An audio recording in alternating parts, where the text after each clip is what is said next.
Welcome. It is Monday evening, 8 p.m. Eastern Daylight Time. You know what that means. It means I forgot to turn my light on.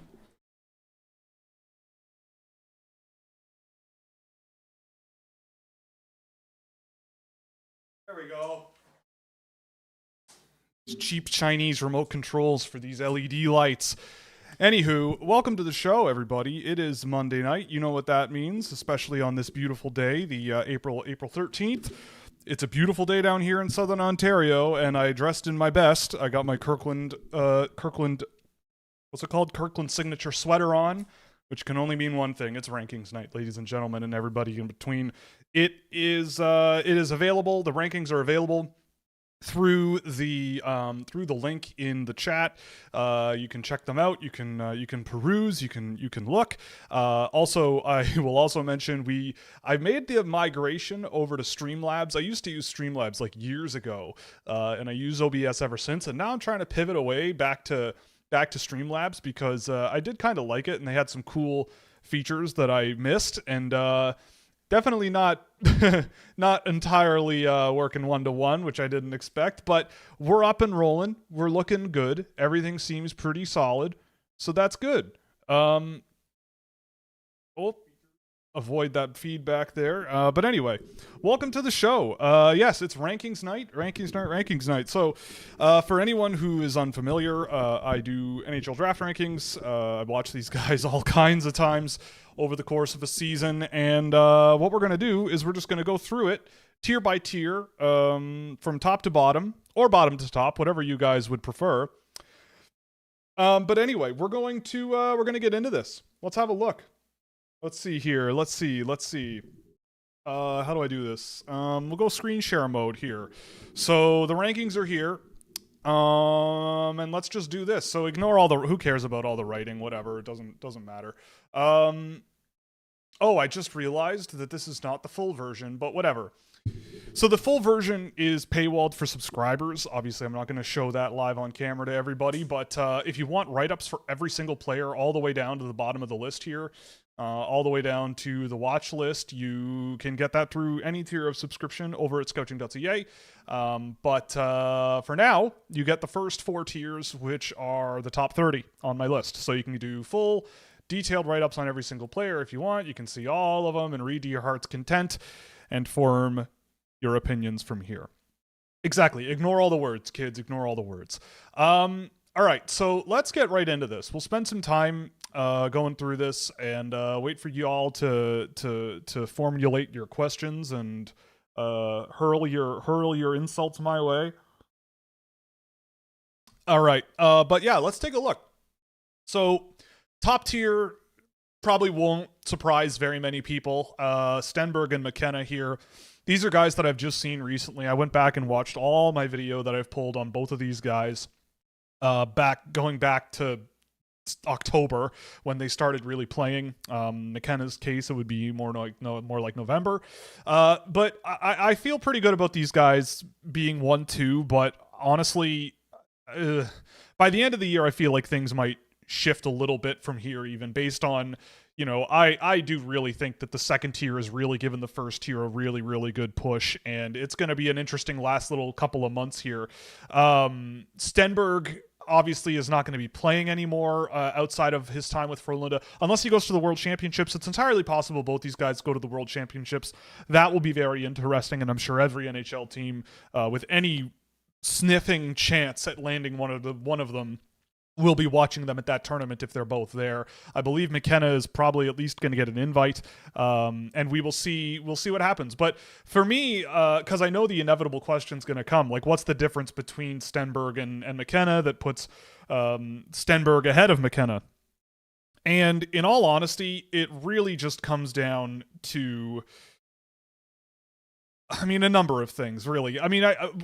Watching Stenberg, the thing about these two guys is that with McKenna, there is very clearly a way that he does things that is very, very high end, that is very rare and very difficult to find out there. The skill level is immense. His playmaking ability is second to none. But when I go and watch Stenberg, and this is true when I went back and watched him in the last week or so, he has a feel for the game on both sides of the puck that I just don't think McKenna has right now. And it's been so long where I've been waiting for that out of McKenna that I feel like Stenberg has just shown a little bit more. And what I mean by that is things like attacking the middle of the ice with the puck and just managing to get the puck through legs, through layers of defenders, protecting the puck along the boards, extending possessions in the offensive zone, grinding play along the boards, just that difficult side of the game that I feel like Stenberg has a little bit more comfort with. It's not a huge difference, and that's why they're in the same tier. And if you want McKenna first, I totally understand why. I feel like it is entirely possible that he scores a ton in the National Hockey League and does so relatively quickly. And if that's what you're into and if that's what you're looking for, then so be it. There's no problem. There's no problem with any of that. I totally get it. But my whole thing is just that I'm looking for players that are really dependable in as many areas of the game as possible. And when I look at Stenberg, I just see a guy who goes out there, and while he might not be a superstar in the NHL, I think he'll be a very, very, very valuable two-way guy with really good offensive instincts, really good offensive ability. And the way I'd split it too is McKenna might have the dangles, McKenna might have the really high-end playmaking and creativity and everything, but at the end of the day, they both achieve similar things in different ways. Stenberg does manage to make plays himself. He does manage to drive possession himself. He has I think, better off-puck game than McKenna does. And the shot selection with Stenberg is also quite a bit better and at a much more difficult level of play in the Swedish Hockey League this year. There's no slouch. There's no slouch there with Stenberg. And with McKenna, I think there are question marks. And so for me, I lean Stenberg, but it's really, really close. The really interesting stuff, though, starts in tier 2 for me. I mean, this is a pretty big tier for the rest of the top 10. I really think we're on track for that sort of 2021 style of draft where there's a bunch of guys that end up pretty valuable in the NHL for one reason or another, and they all bring sort of a good level of value with the things that they're good at. And they're all good at kind of different things by and large, right? I know for a fact that there are people who are going to be blown away that I have Tynan Lawrence where I have him, but I've seen him so much this year, and going back and looking at the video that I've pulled, and I watched another game of him last week without tracking the data.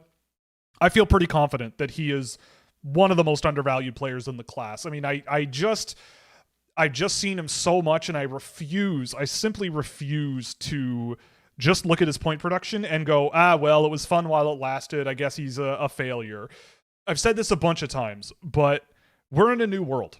It's a new world, right? The WHL, the OHL, and the QMJHL are bleeding talent. We saw another report today that Cam Reed and Jack Nesbitt, who will both be 19 next year, they're both going to college. Those are two high-end OHL players for next year, you would think, going to the NCAA when they otherwise would probably be back in the CHL again. And that is a pretty big shift to just those two guys, but there are more coming. It's happening. And the NCAA is seeing a large influx of 17-year-old players who it's very uncharted that players that young are in the NCAA. And I mean, look, I watched the Frozen Four. I watched all of the Frozen Four, both semifinal games and the finals. I don't know how you don't watch that league, that level, and go, yeah, this is where you want to be. Like, I don't know how you do that. I think at the end of the day, you're looking at the premier location for anybody to go between 17 and 19 to develop as a hockey player in the NCAA. And those middling programs, those lower end programs over time, I think are only going to get better, trying to compete with the higher end ones that are clearly just stockpiling so much talent. And so when I see a guy like Tynan Lawrence, and I just realized I still have him listed as a Muskegon player here, but when I look at Tynan Lawrence, I just see a guy who went to the NCAA on a team that really needed a guy like him. And I think he is a player who just drove such great results. The numbers speak for themselves in my data work. He drove really good playmaking results. There was just not a whole lot for him that really was surrounding him outside of Cole Hudson on that team. Boston University was underperforming this year relative to normal. Tynan Lawrence was put in a really tough position, especially halfway through the year, missing, the first quarter of the year with injury. And I don't think you could have asked for much more out of him. And over time, I think he just looked more and more comfortable in the NCAA. And to the point where for a draft that is pretty weak up the middle, and everybody is focused on Caleb Malhotra, I think that's the wrong guy to be focused on. I think that if you want a dynamic, pacey, physical, good two-way up-the-middle center that will glue a line together, Lawrence is your guy. And I'm just so convicted of that belief. I'm so convinced at this point that I just don't care what anybody thinks. I've loved how he's played. And I think the more I watch, the more I love. And at the very, very least, the more I just am convinced that he, at the very least, is one of the 7 or 8 best players in this draft. And if you're getting him in the teens, I think you're getting a steal. Vigo Bjork is also nipping at his heels, really, really, really, really close.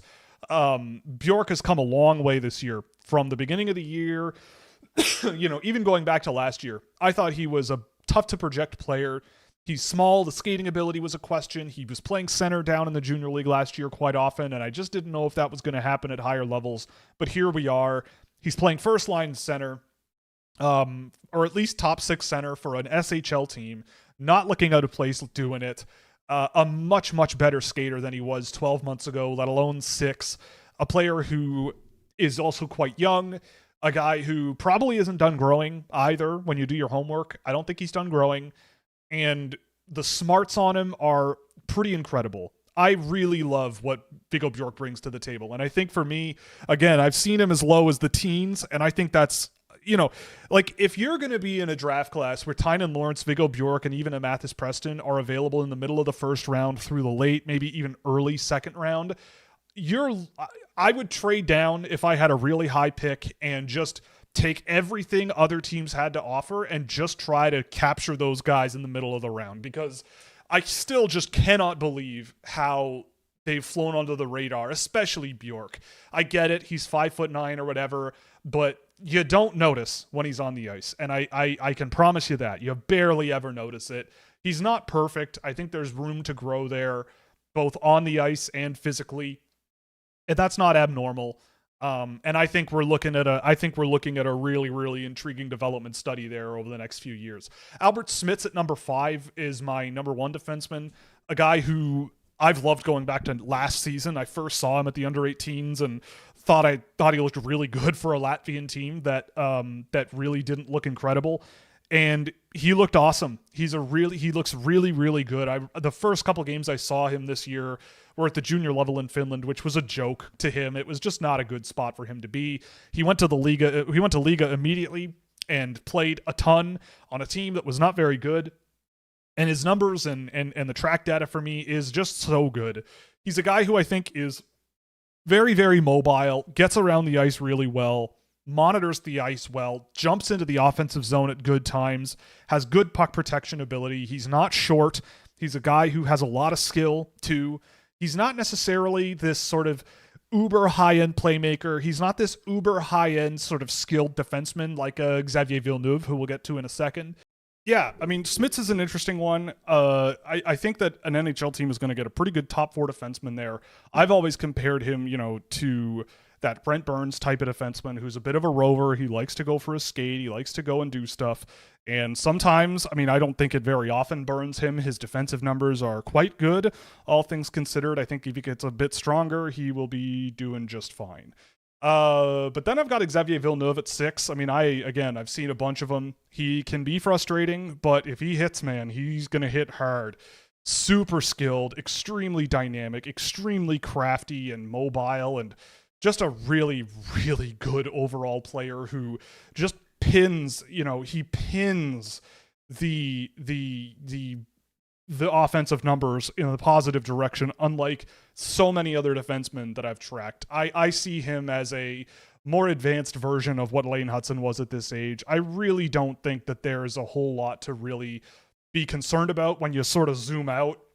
I know I've seen people poking at him and prodding at him and all the giveaways and all the sort of issues there. But I mean, in my experience, for every giveaway he's had 5 or 6 absolutely bananas offensive plays that I just can't help but see happening in the NHL and looking real good doing it. I think at the end of the day, I think he's a really, really, really, really high-end offensive defenseman that is just the exact type of defenseman that the NHL continuously goes, well, we missed on that guy, we shouldn't do that again.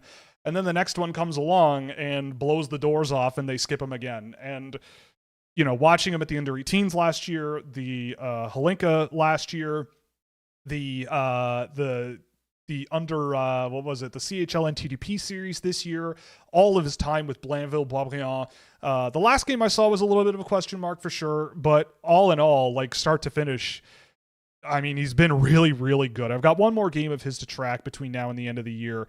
And I'm going to be really excited to see him wherever he goes in the draft. I don't even know. So he's not at 2 like he was at the beginning of the year, but that's not necessarily because he's been not so good, but because guys like Schmitz and Bjork and Lawrence and have all been really, really, really good. And it just knocks him down quite a few pegs. But at the end of the day, I love him. This one's tricky. I mean, a lot of people seem to be a little bit off the Verhoff wagon, and I'll tell you this, right? That game, when I watched the Frozen Four, that game with North Dakota, they did not play very well as a whole team, but also at the same time, and this is just me talking, all right? I think one thing that we really need to think about and remember, is not only is the NCAA better than it ever has been, but a really important thing is sometimes in hockey, a team that doesn't necessarily show up can also be a team. They could also be playing a team that is playing at about 100% of their capacity. And when I watched Wisconsin in that game and the final against Denver, that team was firing. That was a V12 engine firing on all 12 cylinders. I don't know how you as a defenseman at 17 years old are supposed to handle that with any sort of, like my expectations were pretty limited for a guy like Verhoff this year because he's barely 17.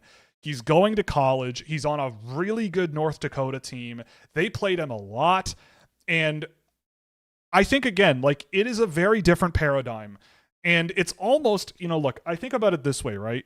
When we look at players in Europe, and they play in the SHL or they play in Liga or whatever, and they don't score 100 points in a season, we don't look at them through the lens of like, well, they were disappointing, right? You have to look at them through the lens of like how they play and what they bring to the game, where the areas of improvement might be, and where things might go. And I think we have to start doing that with the NCAA, especially with these 17-year-olds. Like, it's not the same as it was 2 years ago, even last year, right? It's just not the same.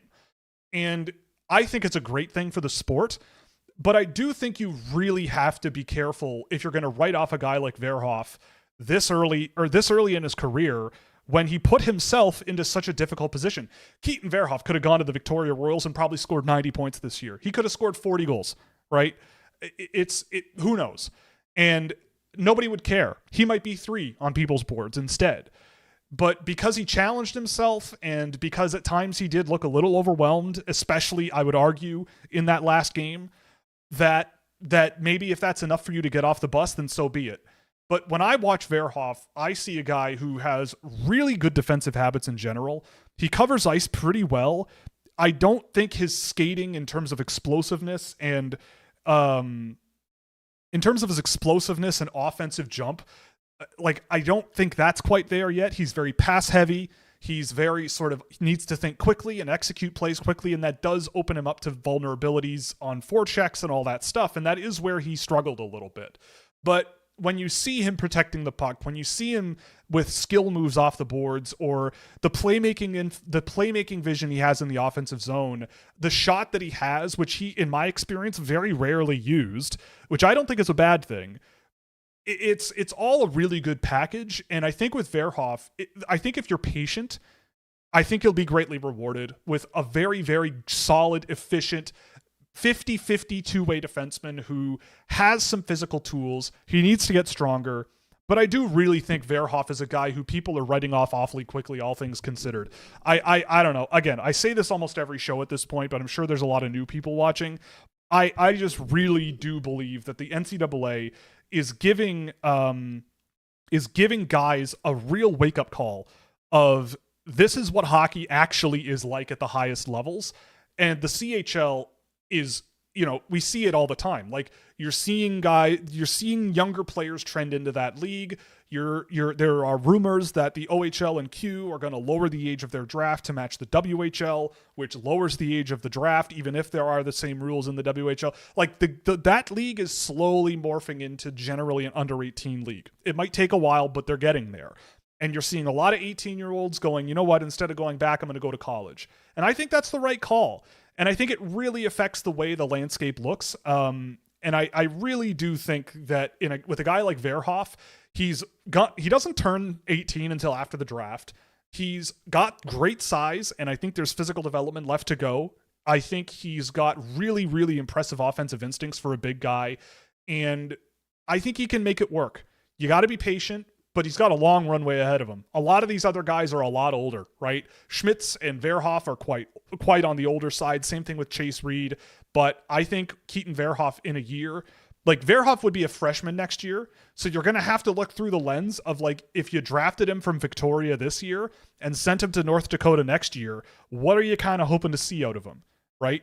That to me is an absolute game changer. And I think that's a lens that we really have to be careful about, because for a 17-year-old in the NCAA, that's a very different world than an 18-year-old in the NCAA. We saw it with Cullen Potter last year, right?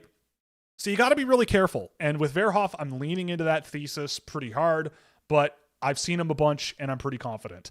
Malte Gustafsson has grown on me all throughout the year. He has just gotten better and better and better. Honestly, I felt like his worst hockey this year was when he was at the junior level, which was very strange and very unusual. But at the end of the day, with Verhoff or with Gustafsson, I think in terms of defensive projection to the NHL, I don't think there are many other defensemen this year that look as good as he does in the way that NHL coaches are looking for.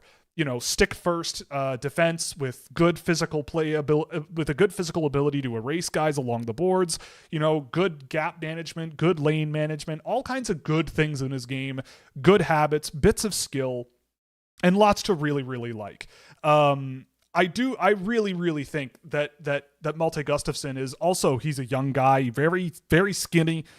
The physical development potential is very, very strong with him. And if he comes along in the next year, anything remotely close to as much as how much he came along this year, I think he might not be the most exciting offensive defenseman, but defensively, he's going to be worth it no matter what. Like all of these defensemen, I think are a reasonable projection as a top 4, top pair in a pinch, but probably more middle pair guys that can fill a role and do really well at it.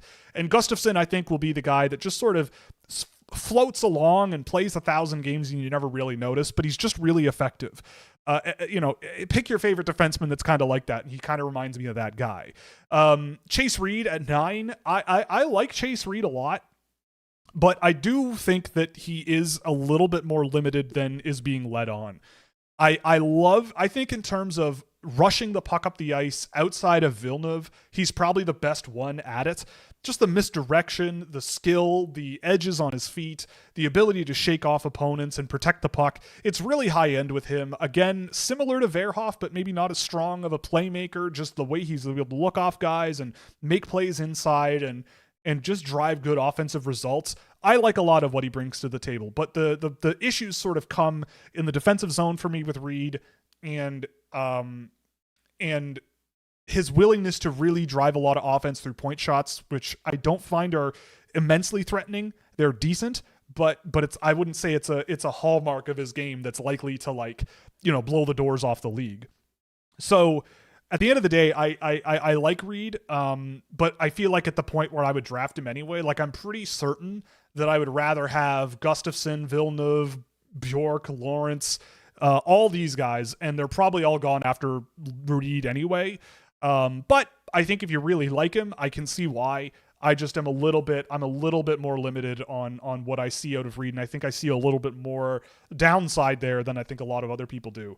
The meme of the draft for me, Mathis Preston, I had him at 1 in December, and I had a lot of people reaching out to me about that one, and I think that the more I saw this year, the more questions I had. And I think also it's like a lot of guys really came along this year. I felt Gustafson, even Villeneuve, Smits, Bjork, and Lawrence all really developed well this year and caught up to Preston. I still love Preston. I think he's a fantastic player and probably at this point the most underrated player in the class.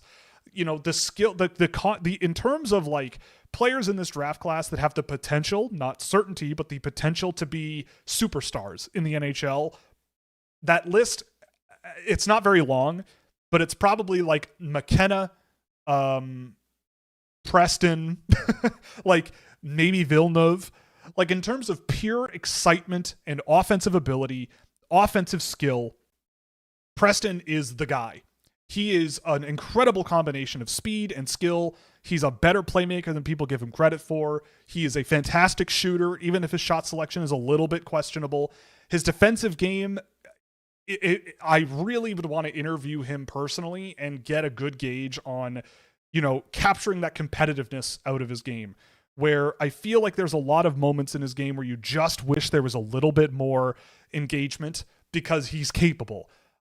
I still go back to a few times I've seen him where his team in Spokane were losing and things were out of hand, and all of a sudden he comes out as a physical, energetic guy that's throwing his weight into people and all that stuff. So he's capable of these things. It's just a matter of the consistency there and the willingness to do it. With Vancouver, like when he was with that team, he had points on 45% of their goals this year. You wouldn't know that just by looking at his point production. Caleb Malhotra's number was 28, right? In terms of generating offense, Preston is amazing at it. And I love him. I think that if he's a second round pick, I am laughing all the way to the bank by taking a swing on him at that point. Like the just the pure ability. I can only imagine what he'll do with the under 18s. I can only imagine, because if it's anything like a Salinka tournament appearance, if you still see a second round pick at that point, I don't know what to tell you. But or a late first round pick at that point, I don't know what to tell you. But I'm a huge fan of Mathis Preston, and we can keep going down the board here to the third tier. So the third tier is just a lot of really fun, skilled guys that I think could project really, really well, even if there is some downside risk. Novotny, Cullen, Hermanson, Belchets, and Malhotra. Malhotra's the flavor of the week, and he has been that for about a month now. Look, I know he's scoring a lot in the playoffs. I watched one of the playoff games he had, the game 1 against North Bay the other day. I thought he was fine. I think there are things in Malhotra's game that he does that are definitely projectable to the NHL, right? If you want a guy who can throw a reverse hit, he'll do it, right? If you want a guy who can get up the ice and, you know, take a hit, make a play, he can do it. But I've seen so much of him this year, and when you zoom out and look at the overall results, I have a lot of problem with his defensive game. And again, I don't mean to sound like I hate the player or wish they were gonna fail in their career or something, but I'm just calling it like I see it with regards to strengths and areas of improvement, and I'm not gonna lie. And when it comes to a guy like Malhotra, you have to look through the lens of like, if it is possible that this guy goes top 3, you have to look through the lens of, is this one of the best players in the world for his age? This is the exact same story to me as a Caleb Desnoyers last year, coincidentally also named Caleb. But I have similar feelings about Malhotra as I do about Desnoyers. There's a physical edge to their game. They can make a play. They're pretty good playmakers. I would argue that Desnoyers was more active as a playmaker, but in an easier league. They're pretty physical players and they make some interesting things happen, but top 5 pick to me is just, it's too much. I think it's just too much. But he has grown on me quite a bit over the course of the year. And in a draft light on centers, I think he's a pretty projectable one. But again, like, I don't think he's going to end up too much higher than this. I look at my top 10 and I just haven't seen enough out of Malhotra where I'm putting him ahead of those guys. Maybe I'll live to regret that decision, but I just, it's the way she goes. I mean, I constantly wonder what a player like that would look like in the NCAA instead this year, and I just don't know. And if you want to make the argument, well, he was in the BCHL last year and that's a big leap, well, you know, you got to give the same leeway to the other players that are jumping around straight into the NCAA. So the other guys, though, Novotny, Cullen, and Hermanson especially, are just fun. They're really, really fun hockey players. You know, Novotny, I think his second half has been, ever since going to the World Juniors, and it's weird how this happens, but his second half, in my opinion, has been a lot stronger. He's looked a lot better and more engaged and more physical and a lot more intense on both sides of the puck than I remember during the year. He looks a lot more like the version of him that I remember from when he was 16 or 17. And I think there's a lot to like about Novotny there. And at the end of the day, he's a guy who I think brings a lot of skill, but energy and off puck scoring ability that gives him a lot of tools in his toolkit that could really work out for him. Wyatt Cullen has just, it's one of those things where it's like I'll watch other players and I'll go, I kind of like Cullen more. Like, and Cullen just sort of has stuck in this range for me for months. Every time I watch him, I see a kid who has that next level sort of confidence and creativity with the puck on his stick. He's able to drag the puck around opponents and shake them off and work into open space really well and create really intriguing ideas. And he does it against NCAA competition too, from the games I've seen this year. Just a really dynamic offensive winger that I would love to see, you know, definitely improve his skating ability, get more explosive and all of that stuff. That's the main sort of gap in his game. And I think it is something big enough where it could really hold him back. But I always value players on like where they could be at their ceiling. And if Wyatt Cullen hits, he's going to be awesome. You know, the skill level he's got a great shot that I think he could use a little bit more, you know, pushing into the scoring areas a little bit more than he does. But the playmaking ability is really, really strong, and I think there's a lot to like there. Hermanson is very similar in a way, just a lot of skill, really fast, really fun to watch, really creative. I think he grew a lot mentally this year. The first few months he was a little bit spooky with the sort of overhandling, you know, not giving too much off the puck defensively and all that stuff that young, really talented junior players sometimes may take a little bit too easily. But in the last little while, I think he's looked really, really good. I imagine he's going back to Moto next year and playing a lot, and I imagine he'll be a useful part of that team. Not that he wasn't this year, but I like a lot of what Hermanson brings to the game in terms of speed and skill. Belchet's, I mean, he's basically right where I left him. I don't know still what I think about Belchet's or what I think he's going to be. Watching the video back for him, for the report that I did on him, you see a lot of things, I think, in his game that I was more impressed looking at him then than I was in preparation for this ranking. Like, Belchet's is a guy who, you know, I still think there's a ways to go with his development. I don't think he's done in terms of, like, you know, getting faster and more agile. But what he does really well, he does really well. Like, if you want him as that sort of complementary neutral zone pass target, you know, guy who can stretch out the ice, catch a puck, catch it in stride, get up the ice, move the puck around a layer or two of defensemen, get down into the offensive zone, make a play, make something happen. He's really good at it. I think he's really, really good at it. And that's projectable. That's useful. He's very big, and that's great. He's got a great shot. That's great. There's a lot that Belchet's does that I really, really like. And I think at the end of the day, I don't know where he's going to go in the draft. I've heard all kinds of things about what NHL teams think of him. If you really love him, I totally see why. If you don't believe in him, I also totally see why. I think he's going to find a way to make something happen in the NHL. I see him as maybe more of a dual threat version of like a Matthew Wood, where there's, you know, the skating is a bit of an issue and his escape speed is kind of an issue, but it almost doesn't matter because if they use their size effectively, if they use their skill effectively and they can finish really well, then who cares? And I think he's a pretty good example of that. And I don't know. I really, really like what Belchet's brings to the table. Scrolling down, tier 4 is the rest of the first round. I'm not going to go into detail on all of these guys. If you want to hear about specific players, you can definitely let me know. But who are the ones that I want to kind of go over here? I'm not even sure. I mean, Piperinen dropped quite a bit, but that's not necessarily because he wasn't very good.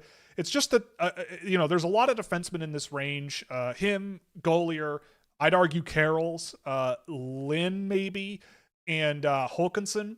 Those are all defensemen who I think their defensive game is a strength, and the offensive side of the game is a little more hit or miss and a little bit more questionable, especially Piperinen. And I just... With him, I love the smarts. I think I would be very not surprised if he developed really, really, really well. And I definitely wouldn't be surprised if Piperinen, turned into more of a two-way presence. But in terms of stable defense, puck retrievals, controlling the possession of the puck, working off of teammates and working off of his pair mate and chipping in defensively, being in the right lanes, being in the right spots.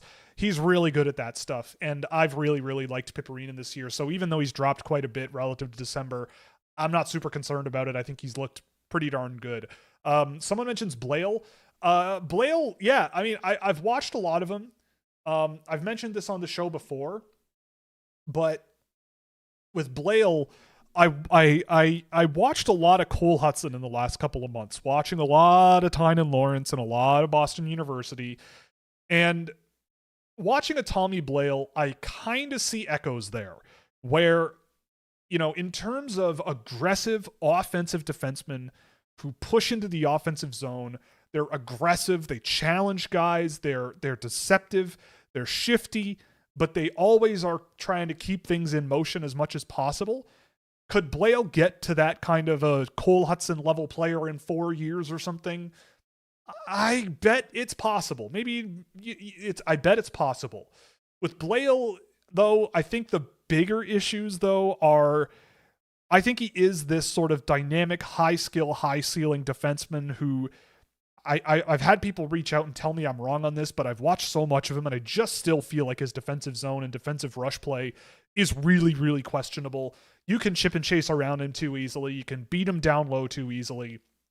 He is a guy who plays a little small. And if that scares teams, I would not be surprised. But in terms of just the pure excitement factor in his game and his ability to carry the puck and his ability to play around with it in the offensive zone, he's pretty good at it. And so for me, it's like, if there are players I'm genuinely very excited about, I've got to put them somewhere in this range. I really do think that there's a good player there. I think it's a high risk bet though. But I do really like him. I think he's an interesting one. And it's just a matter of the likelihood that you think he's going to hit his ceiling. Because I think there's a really low floor, but the ceiling is really, really, really high. Victor Plante is right where I left him at 22. I love him. I think he is an extraordinarily interesting, sort of dynamic, almost Zach Benson-like player who is very, very aggressive, very physical, very good off the puck, and no slouch with his playmaking. I'd love for him to be a little more dynamic like Benson was at this age. That's why I don't have Plante as high as I had Benson back in his draft year. But in terms of just a guy that you put over the bench and he's going to give you a really good hard playing shift with good physical energy and selfless playmaking and good offensive generation, Plante is a really good player. And I've really liked him for years now. And I think that if he's a guy that's available in the late second into the third round or something, that seems like a no-brainer to me. Who else do I want to go over here? I mean, Verdi Svensk, I've heard people, over the last few months, people have been, a little bit aggressive about him to me. And I mean, I don't care. In the last number of games he's played in Liga, he's playing on the wing, which is very strange. And when you watch him at the junior level there, he's got points on 37% of his team's goals. You watch him down there, and he is dominant offensively. Just a skating level and a skill level in conjunction that is more than a step beyond everybody he's playing against at that level. I liked him back at the under-18s last year for Finland. I thought he also looked really good playing for the under-20 team this year. I would expect him to be on the World Junior team next year, I would hope. And I just feel like with Svensk, there's just so much to dig into. Like in terms of a skilled, mobile, offensive defenseman who is no slouch defensively either. He's more physical than you might think. He just looks small.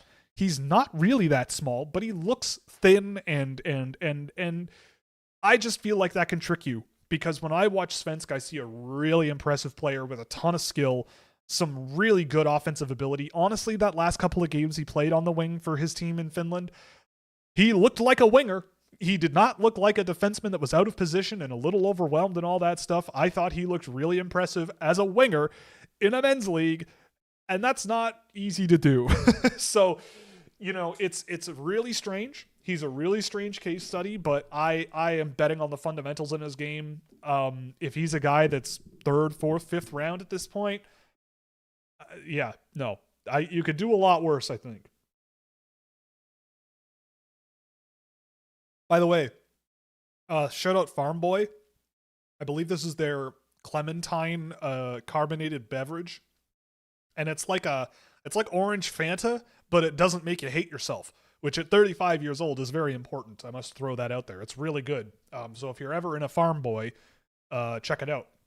Makes me want to try the other ones. Brand loyalty is so rare in this day and age, but boy, Farm Boy really knows how to do it. We'll talk about Adam Anderson, and then we'll go to the next tier, and then we'll go to, you can read the rest, and we'll get into the questions here. We're almost at an hour in, even though I had to disappear, which again, I apologize for. But Adam Anderson, if we're in a paradigm where there is just a lack of centers in this year's draft class, which I believe there is, him and Morozov, I could very easily see, especially Morozov, I could see going off the board relatively quickly. But Anderson is one that I simply just can't believe people haven't noticed or picked up on any more than they already have. Like, Anderson was weird. For the first little bit of the year, I liked him last year, but for the first little bit of this year, it almost was like he didn't know what he was capable of. He was playing very timid, very passive, very perimeter. A very perimeter style of play, just a whole lot of things where I'm just sort of sitting there scratching my head going like, something's weird going on here. I don't know what's going on. And over the last few months when I've watched him, I don't know what got into him, but it seems like someone sat him down and said, hey man, by the way, you're good at this and you're big and you're skilled and you're fast. Use those talents, be physical, attack the middle of the ice, play hard. You can do it. And he has been doing it. He hasn't been rewarded on the score sheet, but I'm not worried about it. It's the same story almost as Tinusla Koblar last year, who I had at 50, I think, last year. And he was a guy who wasn't scoring a ton last year either at the junior level, but all the signs were there that there was offensive upside, and he's gone well beyond what I expected this year based on how he's played in the SHL. And with Anderson, I would have loved to see him get a little bit of a chance at that point, in that part of the world, in the SHL, and get a little bit of ice time there, because I would have loved to see what he was capable of there. But I guess we'll just have to wait till next year. But if you're in a year where you're going, boy, there's not a whole lot of centers, I don't know what more you could want. He's big. He's got a lot of skill to him as well. He's an aggressive offensive zone player now. He's selfless with his playmaking. He's a really, really good transition presence. He's got a bit of a physical edge to him that I would love to see exacerbated. I think there's a lot to like, and he is very young. He's a July birthday. He's going to the under-18s, and just like Preston, I would not be surprised to see people go, oh, this Anderson guy is interesting. Wow, where did he come from?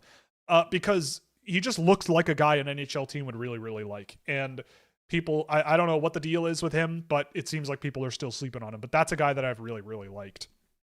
And Morozov is similar. I think Morozov is definitely more defensive leaning.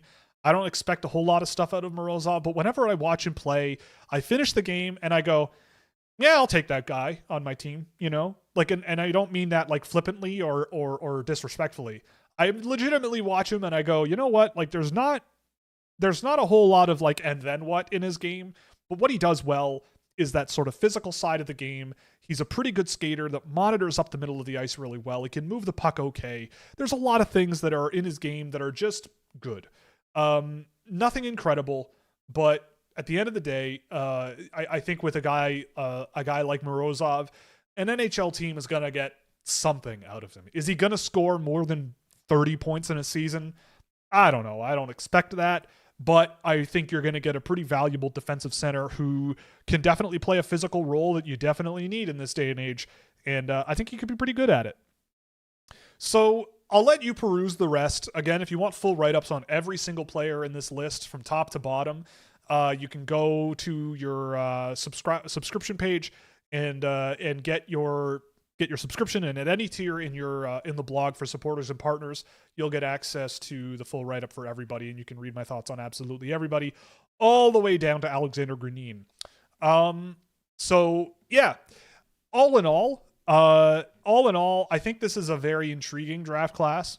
I have spent a lot of time looking at previous draft classes, and something I try to think I do relatively well is be honest with sort of the vibe that I get watching these guys and looking at the, like who was 25 on my list 2 years ago or last year or 3 years ago or whatever. And how did I feel about that player? How have things shaken out ever since? And I think with this year's draft, a couple of things are true. I think the first two tiers are really good. Like, I think this year you're in a good year if you want a defenseman. You're in a good year if you want some flash, some razzle dazzle, some of that superstar upside. It's a good year for that. There are just a lot of really rock solid players in that top 10.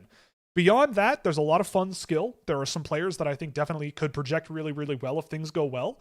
But beyond that, from tier 4, starting with Casey Mutrin, probably going all the way down to, like the mid 40s, are really interesting players that I think could fit a role. If I were building an NHL team, I could at least easily look at those players and identify them and go, I know exactly what this player could do in the NHL one day if things go well, right? It's pretty easy to identify. Beyond that, tier 6, tier 7, down to the watch list, a lot of it is like, I want it to work. It would be awesome if these guys worked out, but I just don't know if it will, right? Anderberg, Command, Galvis, Hurlbert, Adam Nemec, just a lot of really fun, really interesting players to watch, but I just don't know if it'll be enough for the NHL. There are also some guys in here where if you just want a player, I feel like you might get something out of them.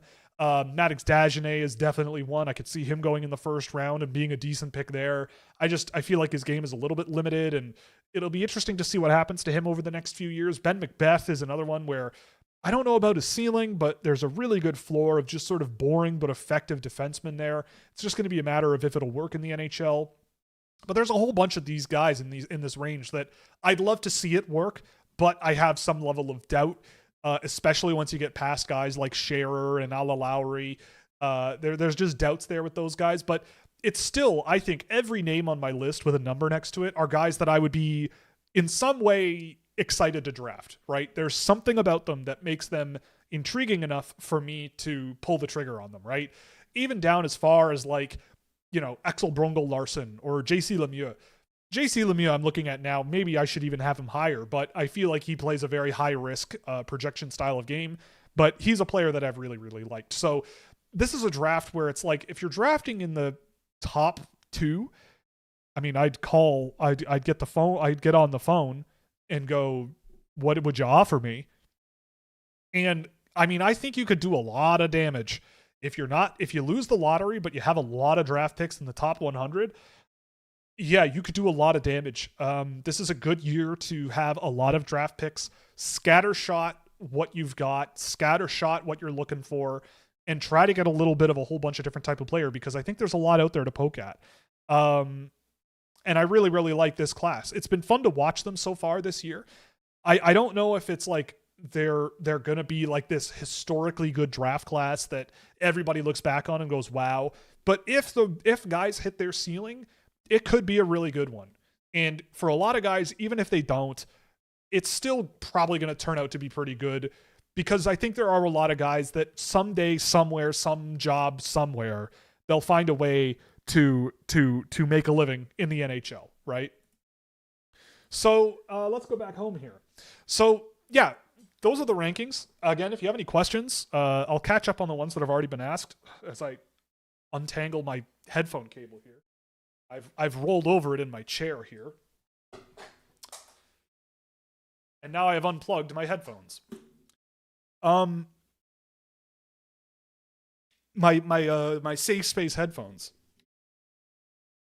Okay. Yeah, but if you have any questions, definitely fire them away. I'm ready and willing. I am able. I am capable. I don't know I don't know what I'm doing. I need more beverage.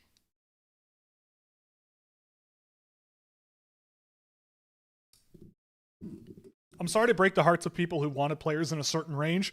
It means I personally have a distaste for you, and I target you constantly, and it's definitely personal. It's definitely personal and targeted, especially if you pay me money every month to fund my work, which I appreciate very much.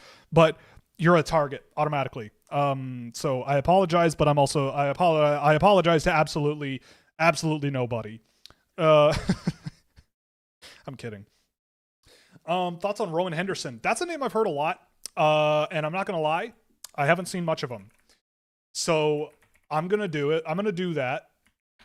He's a Sudbury Wolf, yeah. Yeah, I haven't seen too much of him, so I'll take a look. I always do. It's too bad though. He's 5'10", so I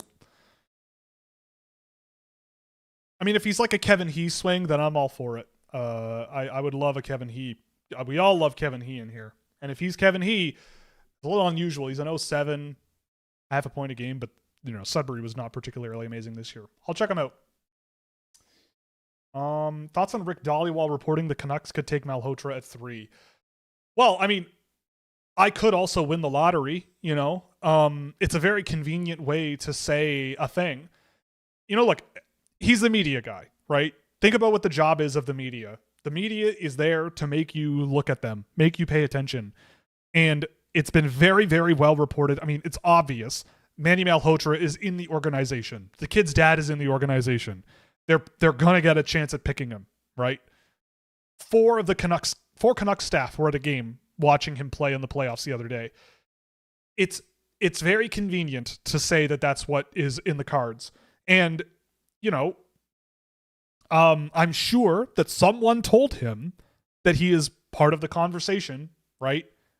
The phrasing is very deliberate, right? Someone could have just gone, yeah, we like him. We could take him there. And that's a great story to run with. Canucks person tells me that Caleb Malhotra is in their sights. Okay.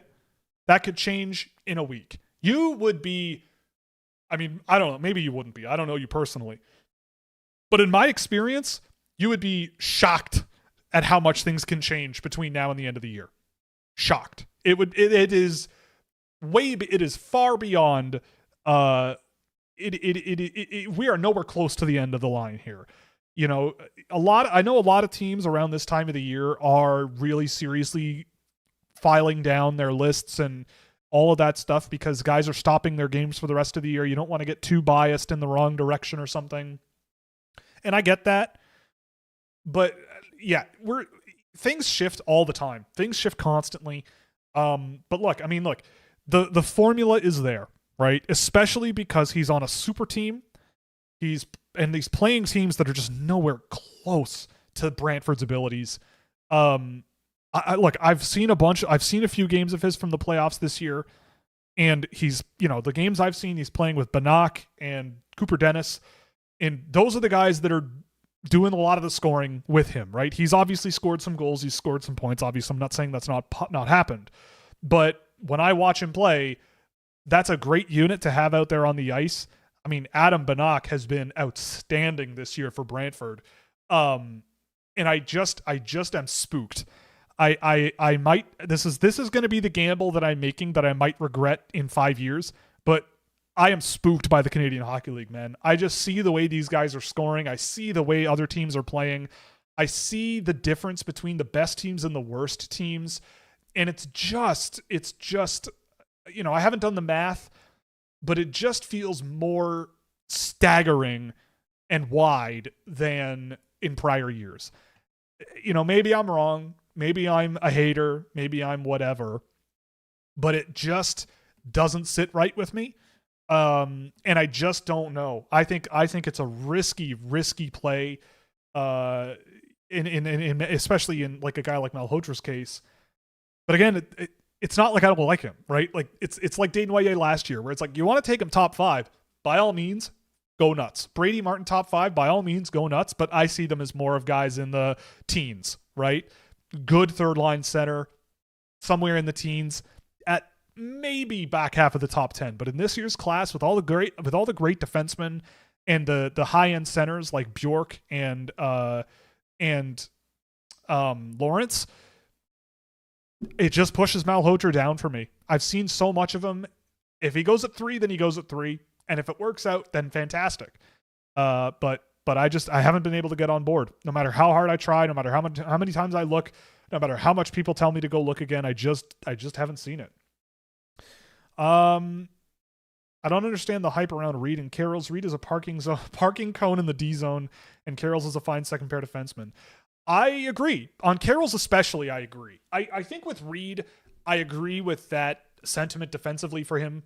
But I think that with him, the skating and the puck rushing and the way he protects the puck and the pace at which he generates offense gives me a lot more confidence in his projection there than Carson Carroll's.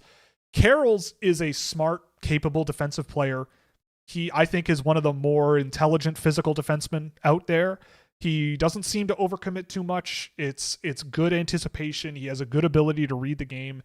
But I think about those things. It's like I zoom out. I zoom out and I kind of go, okay, overall though, what's the total package here? And with Carroll's, it's the off puck stuff that I like, especially in his own end. But everything else to me is a huge mixed bag, right? Like I don't believe that his offense is projectable. Personally, I think it's very volume oriented. It's very sort of boiled down, like get the puck up the half wall, throw it out in front of the net. Get the puck down the half wall, throw it out in front of the net. Give the puck down the half wall, throw it in front of the net. Maybe you get down to the goal line, throw it in front of the net. He has that confidence, which is fine, but I just don't know how repeatable that is. There's not a whole lot of like dynamic ability in the offensive zone for me with Carroll's. With Reed, I think there is more. But look, I mean, people have Reed top 5, right? I've got him top 10. If he's gone before, I mean, it's a no-brainer to me that I would take other guys in that tier higher than him. But if you really believe in that skating ability and that he'll get stronger and all that stuff, then sure, I guess you could do it. But it would be a really tough sell for me to take him over guys like Lawrence and Bjork and even Villeneuve. Like, I think Villeneuve is, like saying it out loud now, I'm kind of wishing I had Reed a tier lower. But yeah, no, I see a lot of really impressive defensemen in that group anyway. Carroll's, yeah, I agree. I think he's more of a, it's more of a back end of the first round. But I think you'll get a player out of him. I just don't think it's going to be this like whatever it is people think he's going to be. I just don't see that. As a Canucks fan, I worry for what they're going to do if they don't get a top 2 pick. I think there's great talent at the top of the class. They'll find a way to ignore. Look, you got to hope, right? If you're a fan, if you're a fan of a team, you got to hope that they're going to do well by you. You know what I mean? I know people with Vancouver. I think that they're at least trying to move in the right direction. This is not an organization on the scouting level or anything that is completely clueless. So I think with the Canucks, it's a matter of like, I mean, if I'm Patrick Alvin and it's 3rd overall, I'm picking up the phone and seeing what people want to offer me. If Ivar Stenberg is available at 3 or something, it might be a tough sell for me to give up that pick, but I think you could do it. I think you could do it. I just think that there are so many guys in this draft that are being overlooked and over concerned about, and dropped significantly more than they should be, that if you drop down and add a few picks in that first round, early second round, you could do a lot of damage. And I think this top end of the class is a lot closer than people make it seem. They're going to take Noah Juleson. Yeah. Who's the Noah Juleson of this draft? I mean, it might be Carson Carroll's, man. I don't like Noah Juleson has had a career, and without injuries, who knows where he could have been. But Juleson was a very productive junior player who ended up more of a physical defense first defenseman in the NHL, and I could see that being the case with Carroll's. I don't know. Maybe I'm wrong, but I haven't seen it with him, honestly. Thoughts on Hage going back to Michigan? I mean, I get it. He's going to play with his brother. I'm sure that matters a lot, especially because of the family dynamics at play. It's a personal decision. You know what I mean? Like, he's a kid. He's a person. He has every right to do what he thinks is best for his life. He's still going to have a long career in the NHL. Michigan, like, also, like, I don't know if you watched that game where Michigan lost to Denver. Johnny Hicks stole their souls out of their bodies and made them watch as he stomped on it. He piled all of their souls together into a big pile at center ice, and he just started stomping on them. Like the Michigan Wolverines this year had their lives ripped out of them by Denver this year. That game, I couldn't believe that it went to overtime. I couldn't believe that Johnny Hicks stayed after getting basically knocked out earlier in the game. It was such an amazing game. If I'm Michael Hage, I'm coming off the ice after that game going like, I can't end it like that, right? If he likes it in Michigan, which he obviously does, and his brother's on the way, he's probably sitting there going like, I want to do that again, and I want to win next time. I don't want to do that again. I don't want to leave on that note. I'll forego my paycheck, right? You know, if you're a Habs fan, I don't think you should be concerned whatsoever, right? I just think this is a matter of like, he's not done yet in college. Like, I think that it's like, is he going to be a top 6 player for Montreal next year? Maybe. But Montreal doesn't necessarily like need him. They're the best team in the conference. So for him to go back, it's he definitely could make the jump, but I totally understand it from an emotional standpoint that like, yeah, that shouldn't be how it ends. That shouldn't be how it ends. My brother's coming to town. I like it here. I want to come back and do this again. And for all of us nerds, he could go to the World Juniors next year. He very well could. He could be. Wait, could he? Yeah, he could go to the World Juniors next year, right? No, he couldn't. He's done. Never mind. Forget I said that. Never mind. Before you say it, I know. I forget it. But I like it. I like it. Good for him.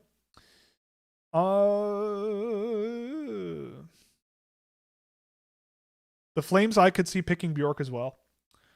If the Hawks drafted Reed, I'd be furious. I mean, it depends where Chicago's drafting, but yeah, I wouldn't draft Reed in the top 5 personally. But I'm also like, I'm also coming from the perspective of like Reed, I'm also coming from the perspective like I have Lawrence that high. I've got Bjork that high, right? Are those guys realistically going to go ahead of Reed? No, I don't think so. Not realistically. Maybe, but I don't know. But yeah, I'd look elsewhere. Has someone got multiplayer to work on the draft sim yet? So I was working on this over the weekend, actually. You can, I believe, you can test this out for me. It's still not done, but I believe you can do anything except trade with the CPU. You can trade amongst, actually, trading itself is still kind of broken. The trade engine is still kind of broken, but you can do it. Like if you go in, you can make a lobby, your friends can join with an invite code, and you can make it work. I was doing it over the weekend with myself. It might be buggy though. Like the trade engine, I think, is still a work in progress. For some reason, I can't get the scripts to work with the CPUs and notifications between users remotely. It's tricky. I've never done anything like this before, so it is tricky. But I believe that if you and your friends join a lobby and start a draft together and just make draft picks and just let it run, it should work. So if you want to try it and let me know, by all means. I was doing it on the weekend and it worked for me. But if you do anything like trading or something like that, I don't think it works properly. And I don't think you can, but what you can do is you can, when it is time to pick, you can make a pick or you can make a trade with the computer. You can offer your pick to the computer and it'll give you the offers like it does in the single player, and then you can go from there. So basically everything but the inter-user trade engine and and trading with the CPU when it isn't your pick, those are tricky spots. Those are really, really tricky spots. Or I guess you can only trade when it is your pick because you get what I'm saying. But yeah.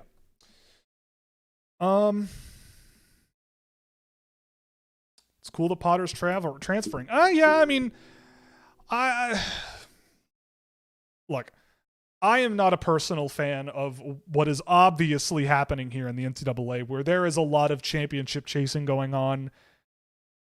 Look, it's Cullen Potter's choice, obviously. ASU gave him a hell of an opportunity to be the guy, and he was the guy, right? Michigan State is a wagon of a hockey team, and he'll be great. He'll do great there. I have no doubt about it. It's just unfortunate because I like to see a little bit more like I just like to see more diversity in terms of like who's playing where.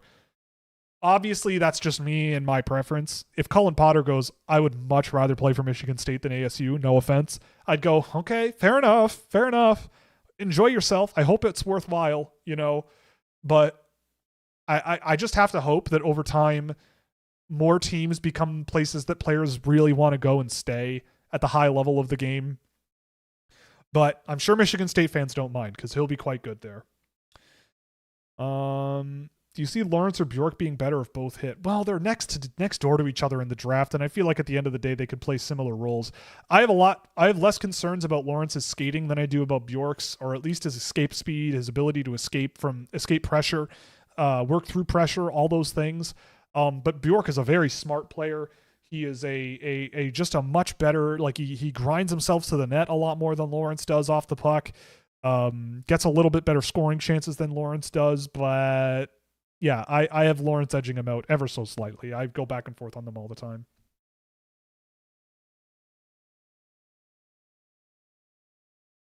Isn't Villeneuve the oldest player in the draft? No. The oldest player in the draft is, at least in my tracker that actually functions, Kalle Kratz of Vekwa Lakers is the oldest guy. Petr Vesterheim, maybe, as well. Magomed Sharakhanov. Those are the types of guys that are the oldest in the draft. I know that's not your point, but it's still funny to me. What's the difference between Carroll's and Hensler in this draft? Honestly, I think I like Hensler more. Hensler's offensive ability, I think, is more projectable. I think he gets around the ice. He's more of a fluid skater than Carroll's is. I think he's a more reliable passer, but Hensler did not have the defensive ability. Hensler did not have the defensive abilities that I think Carroll's kind of does in the defensive zone. He's not necessarily bad there, but in terms of physical play and juggling stick checks and positioning and physical play, Hensler was a little bit of a step behind, but I personally would go Hensler ahead of Carroll's right now. When did Verhoff stop playing goalie? I believe that was like 2021 or 2020, something like that. I think someone replied.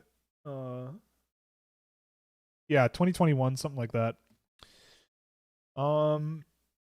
College hockey seems to be doing what college baseball is turning into, which is the third ranked league in North America. Yeah, look, the NCAA, I saw quite a bit of NCAA hockey this year. It's the place to be. I said this last week on the show, but like, if I'm an agent, if I'm a player agent or an advisor, whatever you want to call it, I'm going like, go to college as soon as possible, man. Like, if you're an elite level hockey player, if you are truly thinking that you are one of the best in the world for your age, test yourself in college. That's where you'll get the reality check of the next step for you. If you don't feel like you're ready, and you don't feel like, if you're watching NCAA games and going, I don't know about that, and you go to the CHL, fair enough. I totally get it. That would totally not be a bad choice. But I'm always definitely looking at college as a great option nowadays. It's an amazing level of hockey now. You're getting, like, that Frozen Four was astoundingly good, and even the playoffs to get in were really, really, really good from what I saw. They're great teams. Those high-end programs, they're just loaded with really, really talented players. So, yeah, lots to like. Thoughts on Max Plante winning the Hobey Baker? Probably the right call. I thought a guy like Polkamp would have gotten a really good look. But I've liked Plant this year when I've checked in on him. Really smart, aggressive player on both sides of the puck. We'll see what happens to him down the road in the NHL or AHL or whatever it is. But I think it was a fair choice. The other ones, who were the other ones? It was TJ Hughes and someone else. And yeah, I probably would have gone Plant. Made this point about prospect on NCAA. Lots of draft guys in this space are missing it. I'm with you. Well, I'm glad someone agrees with me.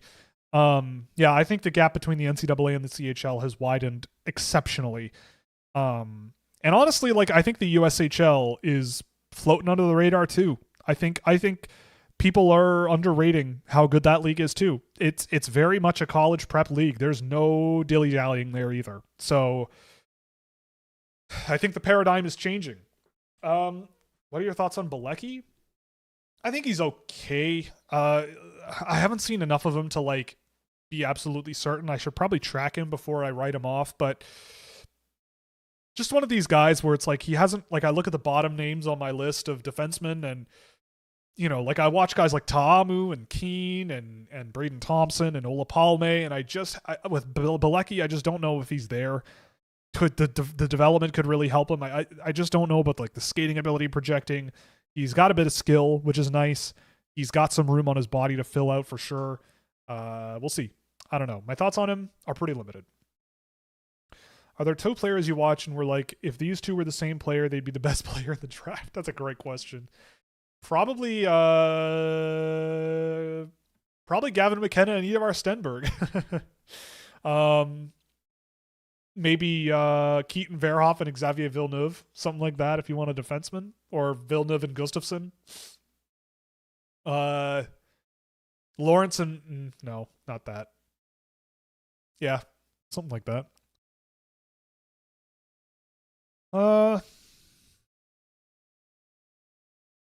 Belchetz is very Flyers coded, potentially. I mean, they did draft a Windsor Spitfire last year in the top 12. Thoughts on Lawrence in the latter half of the BU season? I thought he should have stayed in Muskegon after he had a slip in the beginning of BU, as he was, I mean, I thought he was fantastic. Jay Pandolfo is his coach with BU, and he had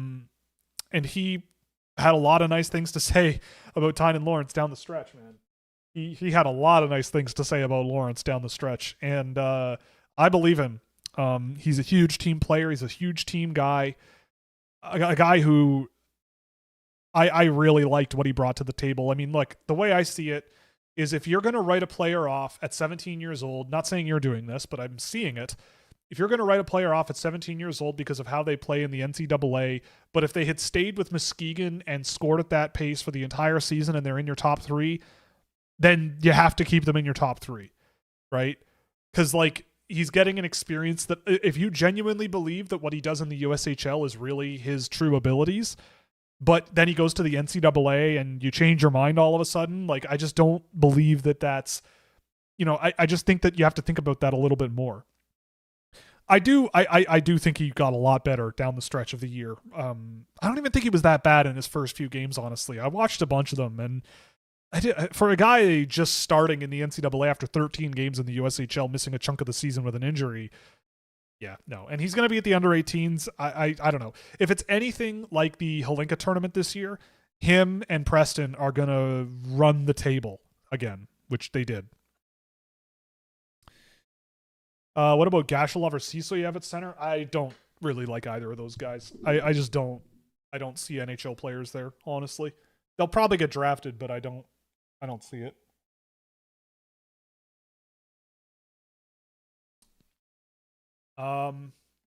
If Chicago falls to 4, grab Bjork. Yeah, for sure. Ehlers got 79. Ehlers got 70 points. Wow, imagine that.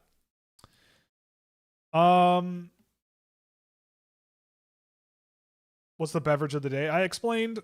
Are the Protas brothers a good ceiling comp for Belchetz? I mean, kinda. I guess they're kind of up that alley. Someone asked about Daniil Prokhorov as well. I could see that. I think Prokhorov, it's an interesting comparison that I'm now going over in my head. I think Belchetz, there's a bit more physicality in his game than Prokhorov had, but and I think there's a little bit more of a playmaker's instinct. Prokhorov was more of like a brute force size and skill combination. just kind of barreling up the ice and trying to dangle the pants off of everyone. I think with Belchets, there's a little bit more refinement in his game. But Prokhorov's a good player too. He's good. I haven't seen a ton of him though this year. Grav is here. Hello, sir, or was here. No offense, but Malhotra is an absolute joke. No offense, but you're kind of an idiot. Why? I would love for you to explain to me why. Explain in detail with your experience watching him play hockey, why that's the case.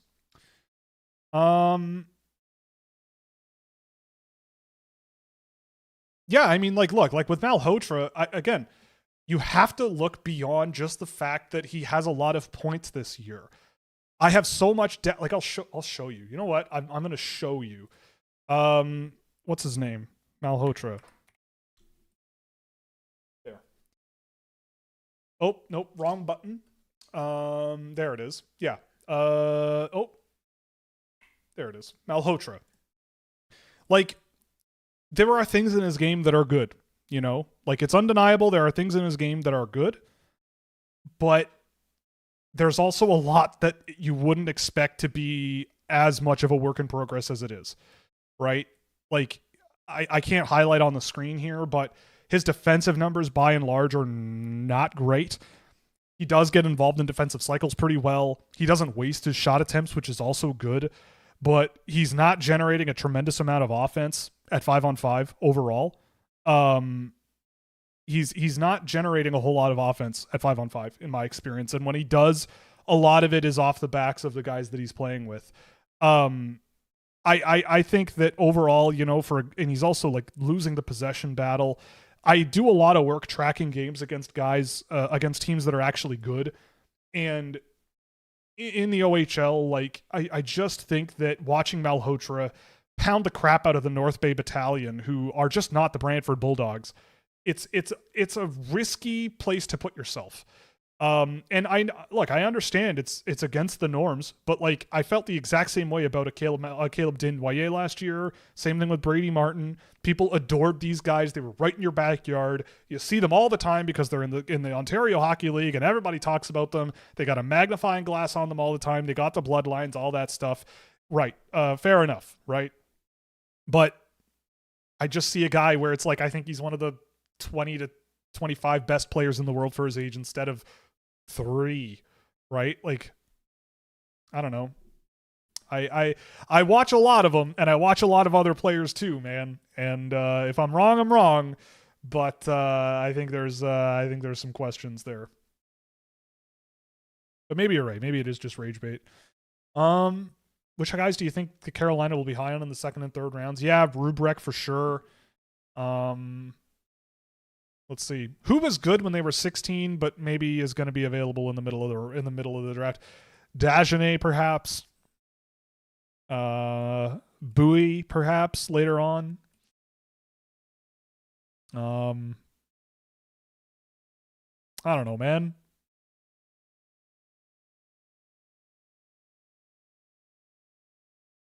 That defenseman in Muskegon, Dagneau, he's big and he can skate, so maybe there's something there for them. I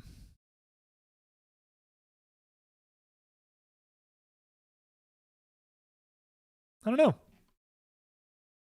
I'm just looking up and down my list here. Jonas Wu. Maybe they take Jonas Wu in the end of the draft. I don't know. Other draft reports I've seen, Villeneuve much lower. What are the knocks against him and others see more critically? I mean, number one, I think people think he's small. I think that's part of it. I think they just see an offensive defenseman and think he's small when he's not. I think he's 5'11" and pretty well built for a 5'11" kid. I think people also, like, there are issues with this game, right? Villeneuve is a very good example of how I think about the game and how other people think about the game and how different that difference can be. Like, I always think about it from the, like, I zoom out. I kind of go whoop and look at the whole picture from the defensive end of the puck to the offensive end and go, okay, when all is said and done, what is the output? If a player has a bad giveaway in the defensive end, but they score 5 primary assists and absolutely dominate with the puck on their stick, do you care that much about the giveaway? Like, would you rather sacrifice all of that offense and say, well, at least the guy I have doesn't give away the puck, right? Because I feel like Villeneuve is a very good example of that. At times, he can be frustrating. He's definitely a guy who's not the strongest guy in the universe. I think people see guys get through him with pressure and energy, and I think they to a point, I'd say rightfully, also get spooked by that. And with Villeneuve, I just look at how he skates, the skill level, the creativity, just the sheer audacity of his style of play is so entertaining and so impressive. And it's been so impressive in multiple different times when I've seen him that I just kind of go, yeah, I want this guy, especially if he's going like 20th. You know what I mean? It's the exact same story as so many other guys who just, you kind of look back and you go, how did this guy go here in the draft? How did that happen? You know, I haven't seen a guy like him in a long time. And in terms of the numbers that he puts up, I haven't seen a guy like him on defense. I don't know. I think since Scott Morrow, and he was doing the same kind of things in prep school. Now, Scott Morrow hasn't turned out as people expected, but Morrow at prep school put up numbers like Villeneuve does in the Q. And he does so in ways that I think will project. Like the skating, the skill level, the aggressiveness, the way he attacks the middle of the ice. That's exactly what I'm looking for in a defenseman that can play offensively. Do you need to build a bit of a system around him? Do you need to surround him with the right group of guys? Perhaps, yeah, I guess. But I think with him, the positives very, very heavily outweigh the negatives. And I think people are very focused on the negatives and very scared of an offensive defenseman that won't project to the NHL. But in reality, a lot of offensive defensemen that people are rating very highly in this draft, I don't think project super cleanly to the NHL as an offensive defenseman. At least when you look at how the best offensive defensemen in the NHL nowadays play, I see a lot more in Villeneuve than I do in those other guys. What are your thoughts on Alexander Bilecki and Måns Gudmundsson? Could you see Bilecki as a first-round pick? I answered Bilecki a little bit earlier. Gudmundsson, I don't know. I watched him the other day, and, you know, like, he's going to get drafted. He's big. He's lanky. He skates okay. If you can do that, the NHL will pick you. I think he's a decent player. I think he plays enough of a safe style of play that he could get to the NHL if he gets stronger. And, you know, but the defensive game for him, if you're going to draft him as a defensive defenseman, he's certainly not the best defensive defenseman that I've ever seen this year. You're kind of hoping that that's what he becomes. And I don't know how much offense you're going to get out of him. I don't know. He's just kind of dropped off the planet for me a little bit. Bilecki, I'll put him on the list and add him to the track list for between now and the end of the year. Who are your top goalies in the draft? My top goalies, I mean, I don't do a whole lot of goalie work. But the guys that stick out the most for me have been like Yegor Rybkin in Nizhny Novgorod, Tobias Trebel in Youngstown, William Lassell with Blainville, Boisbriand, Ryder Fedorov in Ottawa. I'm just looking at my list now. Dmitry Borichev in Yaroslavl, Xavier Wendt. All those guys are really intriguing goaltenders. It's a pretty good year for goaltenders, I think. Beyond that, I mean, even Bottiger, Sklenichka, Noling, Netzcash even. I really still like Netzcash. There's some stuff to like there. Gleb Peshkov is a hoot. If you want to watch a fun goaltender, you go watch Gleb Peshkov. But yeah, Rybkin's the guy that I also really have enjoyed watching. He's really big, he's athletic, and tracks play really well, and there's a lot to like with a guy like Rybkin. What do you like and not like about Tomas Horenko?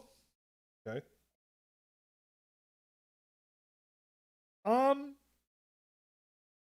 He's interesting. I mean, he's a pretty smart playmaker. He's got some good skill. He gets around the ice okay. With Horenko, it's really tricky because it's like he's in that group, I think, if I look at my list. Yeah, he's in that group of players where it's like, I want it to work. I just don't know what his job is going to be. Like, he's not quite skilled enough to be like a top 6 center. He's not quite physical or good enough off the puck to be a top 6 center, a top 9 center. He's not quite the most physical guy in the world, so he can't be like that energetic bottom 6 guy. He's not the best in terms of skating and getting around the ice. I just don't know if I buy that as his upside. It's like, what's he going to do? And I don't know the answer to that. So there's not a whole lot I can point at in his game that I go, like, I don't like this about him. But, like, is there going to be enough? And it's the same with Nemec, right? With Adam Nemec. It's like, I don't know what he's going to be. You know what I mean? And that makes it really tough. Because I don't like drafting guys like that. Where you go, they're all right, but I don't know what their job is going to be. You know? But if they're around in the middle rounds, then yeah, the talent is really good with these guys, and they're pretty smart. They make good reads, and they're decent players. What are your thoughts on Potter's transfer to Michigan State? Yeah, I kind of answered this before, but like, he's fine. I mean, it's. I would have really liked to see him help ASU out of the dumpster. You know, they had a pretty bad year, and just when he was getting hot, he got hurt. And jumping ship and going to Michigan State, like, I get it. You're joining a super team. You're going to compete for a national championship. You're going for it. Fair enough, you know. Can't complain. It's going to make Michigan State better. He's going to score. If it makes me look smart, I agree with it. But I don't know. I like seeing guys go to different schools and stretch out a little bit and give themselves an opportunity. You know, is Cullen Potter going to play 20 minutes a night for Michigan State? Maybe. I don't know. But I don't think there's a certainty on it. But with ASU, they're playing them all night, man. Constantly. I'd rather Tempe weather than Lansing. I agree. I would much rather Tempe than Lansing. You can also obviously recommend players to me, of course. I'm all ears, man. 3/4 of my job is listening to your suggestions and then pretending that I found these players and that I do all the hard work and that I'm not stealing all of your ideas. That's how this works, you know? That's a joke. But yeah, of course, if you have anyone, yeah, I'll take a look. Eventually. Can't say it'll happen tonight, but eventually. Could you see Utah drafting Ryan Lynn? He doesn't seem their type, but I like him. Is there any D that are offensive that you could see them liking more? Ooh, I don't know about that. It doesn't scratch the itch for me for them. I think if you want an offensive defenseman that's more up Utah's alley. Excuse me. I mean, maybe like a Luke Scherer later in the draft could be a guy that kind of scratches that itch for them. He's big and he's a pretty good playmaker. Samuel Lowry is another one that might be like that. Noah Ta'amu, I think, could be a good Utah pick for them based on what they like. Even an Axel Brunkel Larson. I don't know if I think he's like an offensive defenseman, but he does have some tools, and there might be something there. But I always look at Utah and I go, especially in the first few rounds of the draft, they go big, right? They don't generally draft guys that lack size. So yeah. I don't know about Lynn. I would not be surprised to see Lynn slip in the draft more than people expect just because of the issues in his game. But, you know, he's a really smart player. There's a lot to like. So there's that. Bjork NHL comp? It's a good question. There are not many guys like him in the NHL, to be honest. I was talking to Mikhail Holm the other day, our resident Swede on staff, and he keeps, I don't know if he's serious about this, but he keeps calling him the Swedish Sidney Crosby. I don't know if I believe that, but the Leafs are winning a game. Good. Whatever. Good for them. Let's see. Does this login still work? I need my EP premium account here. All right, there we go. What are we doing? We're looking at NHL. Craig Janney. That's a pull, man. You're of my generation, I think. You might even be older than me. Craig Janney is a throwback and a half, man. Good call. All right. So, I mean, I don't think Bjork is done growing, to be very clear. So claiming him being 5'9" forever, I think, is unlikely, just based on his game or based on his family and projection. But who does he remind me of?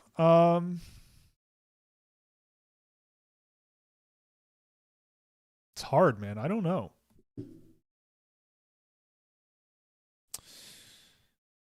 Oh, nope. That's not what I wanted. I wanted max height of 5'10". Let's say 5'10". Yeah, Bjork's brother is much taller, and I think his parents are tall. Yeah, there's not many of them, eh? Not a whole lot.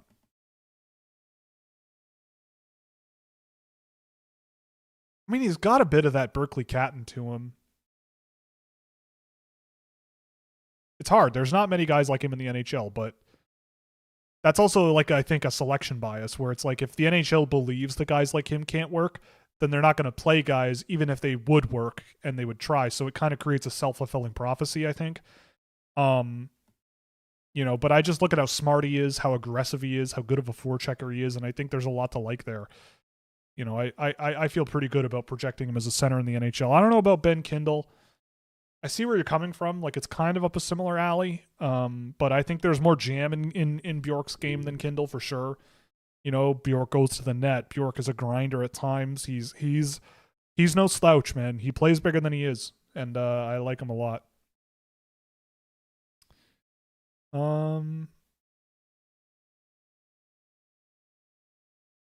Do you think prospects like Paul Fisher, Ryan Healy, or Red Savage will make their way to the NHL or long shots? Fisher, maybe, but none of those guys have ever struck me as like definite NHLers. I've always liked Ryan Healy. It'd be nice to see him in the NHL. He's a skilled, fun defenseman, but I don't see it right now. Did you see Quinn Beauchene is getting an ATO for Wilkes-Barre? I did not see that, but good for him. I mean, if he can stay away from the nonsense that ended his season, the silliness that he was pulling off, then great. But we like Quinn Beauchene here. He's a team scouting member. He's a good player, and hopefully that goes well for him.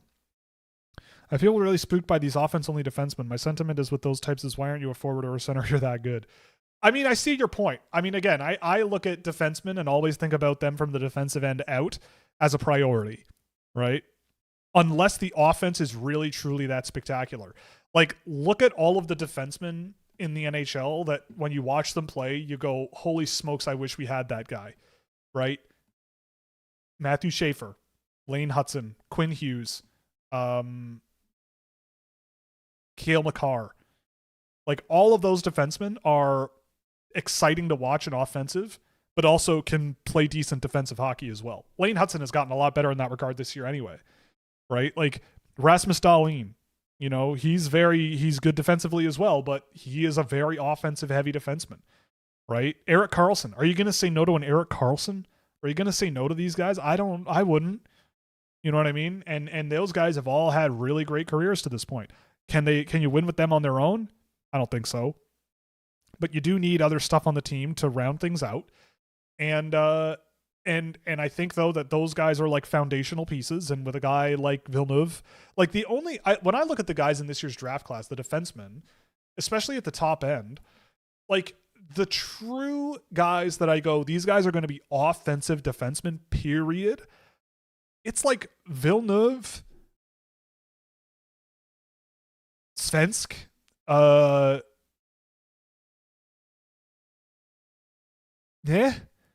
Like the rest are kind of, maybe Chase Reed, the rest are kind of like two-way presences, like neutral zone heavy or defensive zone heavy guys who, like Verhoff can make a play. Verhoff does have offensive tools, but I wouldn't call Verhoff like down the road like an offensive defenseman. I wouldn't call Albert Smits down the road like an offensive defenseman. Like a lot of these guys are kind of balanced in multiple facets of the game at both ends, which I really like to see. With Villeneuve, he is definitely an offensive defenseman, but he is really good at it. He's really good at it. Viking Gustafsson Nyberg made his debut tonight. I did see that. That's pretty fun. Lynn versus Villeneuve, what are the differences? Villeneuve is I would argue, much more gifted skater, incredible skill level. Lynn's is fine, but it's not comparable to Villeneuve's. Villeneuve's deception and confidence in the offensive zone, like Lynn is a lot more offensive driven off of the blue line. But Villeneuve is just a monster, man. I would really urge you to go watch some Villeneuve if you haven't already. Like, Lynn is very smart. Lynn sees the ice really well. There's lots of good tactics out of Lynn during the game, but I just don't know if it works at the higher levels. With Villeneuve, you just give him the puck, man. Let him go to work and let him learn and just enjoy the ride, man, because he's great. Yeah, a fellow Wyatt Cullen enjoyer. Yeah, you're amongst friends, my friend. Do you think Carroll's could be like Ryan McDonough? Perhaps. Yeah, something like that. Sure. Yeah. Like, I've got Carroll's in my first round. I like his defensive his defensive ability, but I just don't think his role in the NHL is likely to be like super high production offensive defenseman. I just don't know if I see that. Can Lawrence be a 1C? I will say yes, because it would make me look really, really smart if he did. Look, if you think he's a 1C, then you're saying he's going to be one of the 30 best centers in the NHL. Or 32 best centers in the NHL. I not literally, but like thought experiment wise, the best center on each team, 32 number one centers, one of the 32 best centers in the league. Depends on what you like in a center. Depends on what you think, right? Depends on what you think a center should be. But on my team with Tynan Lawrence, if he's my second line center, I am really happy, because whoever's my first line center must be really good.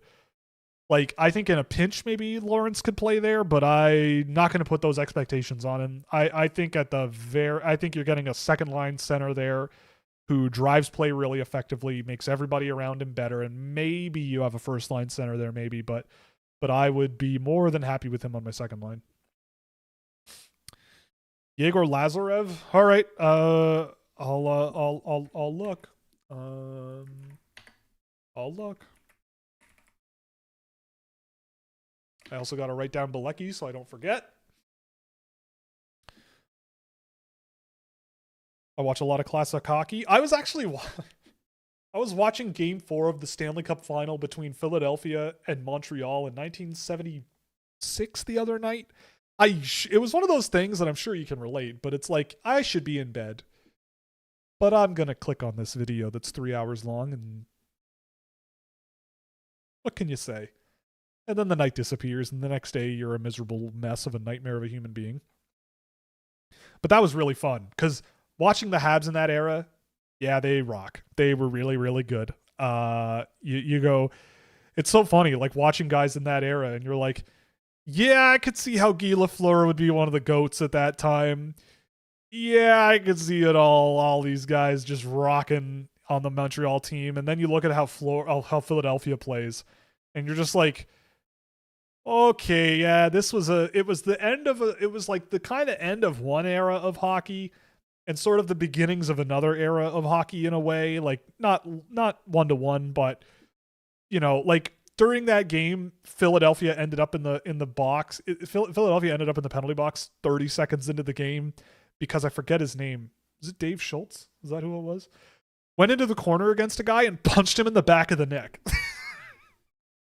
Like, right in front of the referee. Referee's arm just went straight up. He just went right in and punched him in the back. No hit, no nothing. Just bam.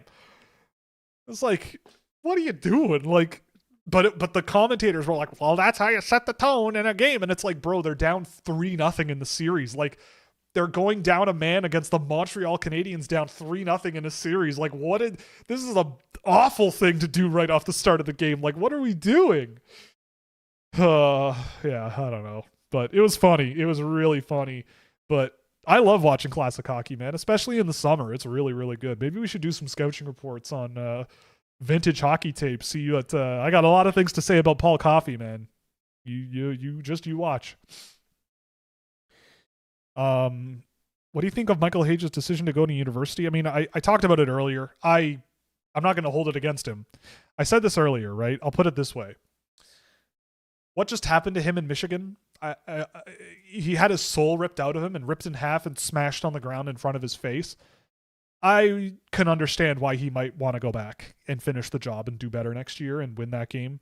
Like, Michigan did just about everything to win, and Johnny Hicks went to them and said, how about no? And they lost. I don't know. I don't think there's any rush for him to go to the NHL. Like, Montreal would probably be better with him, but like, they're the best team in the East already, at least on paper. So, obviously for Habs fans, it sucks you have to wait a year, but you'll be fine. He'll be fine. You'll be fine. He's coming to town eventually, and it's going to be fun. But yeah. Oh, Philadelphia clinched a playoff spot. There you go. Stress watching the Leafs. Who, how, why stress? Why stress when watch Leaf? Leaf cause no stress. Leafs no stress themselves, so why you stress? Oh boy. Very important question. Would a cast iron juicer be a good Christmas or birthday gift? I have had a cast iron juicer in my Amazon wish list for 18 months. If you gave me one, I'd be really happy. It would, look, I live with one person. There's only two of us. We have no kids. I live under a roof with one person, but I really, really wish I could go to Costco and buy those giant sacks of apples or a sack of pomegranates or, whatever, and do something with it before they all go bad. You know what I mean? And if I had a juicer, it's just like one of those extra purchases, and we don't really have the counter space, to be honest, but like, it's just one of those things where it's like, I making your own apple juice or your own orange juice or your own pomegranate juice. Oh yeah. No. Yes, please sign me up. But not today. Unfortunately, not today. I would take it. Who in this class is shooting the best game at the Masters or whatever the terms are in golf? Well, it'll be whoever Toronto drafts. So there's that. They're going to be golfing a lot, so they're going to get plenty of practice. Can't wait for the Instagram posts in mid-April on a golf course in Hawaii or something, going hanging out with the boys, shooting around a golf. Glad to be here. And all the comments come in like, oh, here we go. So whoever the Leafs pick is probably the right answer. With the Flames having Parekh already, would steer them away from drafting another offensive defenseman like Villeneuve. I really like the player, and if we did have Parekh, I'd want him bad. Thoughts? I see what you mean. Look, you've got Parekh. If you believe that Villeneuve is the best player available, then you take him. Personally, I look at Tynan Lawrence and I go, that is perfect Calgary Flames fodder, especially considering who they've drafted in recent years.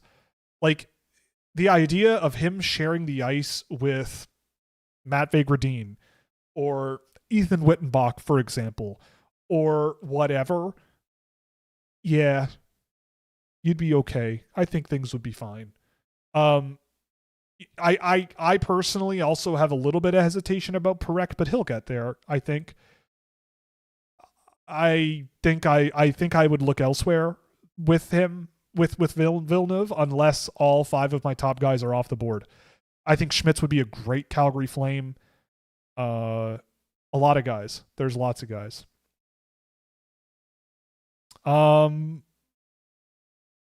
Yeah, Lawrence could be a Sebastian Aho type guy, first, second line. Yeah, I'd like that. But again, look, you can speculate however you want, but if it's you're only allowed to do it if it makes me look smart. As long as you stroke my ego and you don't play on my deep insecurities about acceptance and self-esteem, we're good. Just keep it going. You know what I mean? Like, just keep the flow coming, of all of this stuff, right? That's what we're here for, So if you think he's going to be Sidney Crosby, let me have it. If you think he's the worst hockey player in the world, you keep it to yourself, or I ban you. I mute you and ban you forever, because that's just how I am. No, I'm kidding. I would never do that. I actually think I've only ever banned a person one time. I think. But I'm pretty sure it was a spam account. Pretty sure. Yeah, Lawrence and Reshny as your centers would not be awful. I would be pretty happy about that. You got your mom a juicer and she didn't like it. I'll take it. I'll give you 30 cents on the dollar and you can ship it to me. I won't reimburse you for the shipping. That's my final offer. How about that? Would you ever consider bumping guys up within a tier in your rankings because of their expected next teams in development, especially with the new NCAA CHL hybrid path? Something like Lynn going to DU make him more valuable, or Xavier Villeneuve to BU? Yeah, kinda. Honestly, that's a really, really great point. That's a great point. And that's something that I always try to think about because I watch these guys a lot, right? I watch these guys a lot. And I always try to put myself in the shoes of, I try to put myself in the shoes of like their advisor, right? If I'm watching a guy like, Villeneuve, and he all of a sudden is like, I'm going to Lindenwood University or like Maine, I'm going, I kind of see where you're coming from, but like, there aren't a whole lot of players like you that have come out of that place, and gone on to do stuff. But when you see a guy like Ryan Lynn go to Denver, you go, oh yeah, I see where they're coming from on that, or I see what the sale was on that. Or you look at like you mentioned Xavier Villeneuve, like they just lost Cole Hudson. They've had all kinds of really fun defensemen over the years. And bing, bang, boom, I could very easily see that work. A guy like that there. So that does factor into the equation for sure. Like I look at a Jack Hextall going to Michigan State, for example, and I kind of go like, man, really? Like, I see you hitting the transfer portal after a year, man. Like, you're not going to play very much. And like, I'm sure there are other schools that would line up to play you as their top 6 center tomorrow. So like, if that's what you really want, that's what you really want. But I don't know, man. But it's a good point. It's a great point. It's a factor. It's not something I always am consciously thinking about, especially because there are large parts of the year where you don't know the answer to that question. But it does matter. It does matter. Anyone who comes out of Maine is going to be Paul Correa. The Bradley Nadeau erasure is unfathomable. Would you give Johnny Hicks a shot at the NHL level? Bruh, I would be on the phone yesterday.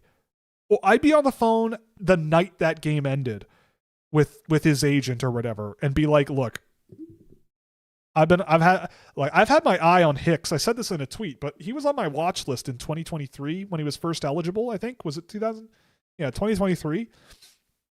I just loved him when I watched him then in the BCHL. I don't know much about goaltending.